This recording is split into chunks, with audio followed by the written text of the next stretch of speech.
JSAM ministries வழங்கும் வேதமும் குறளும். இன்றைய வேதவசனம்: கர்த்தருக்குள் எப்பொழுதும் சந்தோஷமாயிருங்கள், சந்தோஷமாயிருங்கள் என்று மறுபடியும் சொல்லுகிறேன். குறள் இப்படியாய் சொல்லுகிறது: இன்பத்துள் இன்பம் விளையாதான், துன்பத்துள் துன்பம் உறுதல் இலன்.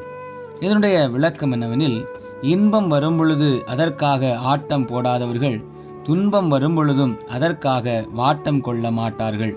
இரண்டையும் ஒன்றுபோல் கருதும் உறுதிக்கு இது எடுத்துக்காட்டு.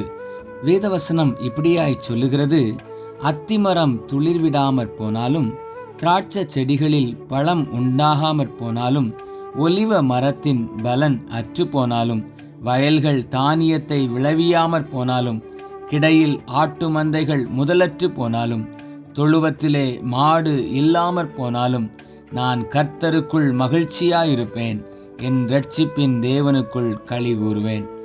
சிந்தனைக்கு: கிறிஸ்துவின் அன்பை விட்டு நம்மை பிரிப்பவன் யார்? உபத்திரவமோ, வியாகுலமோ, துன்பமோ, பசியோ, நிர்வாணமோ, நாசமோசமோ, பட்டயமோ, இவை எல்லாவற்றிலேயும் நாம் நம்மில் அன்பு கூறுகிறவராலே முற்றும் ஜெயம் கொள்ளுகிறவர்களாய் இருக்கிறோமே. ஜெபிப்போம். அன்பின் பரலோக பிதாவே, இந்த அருமையான நாளுக்காக உமக்கு நன்றி.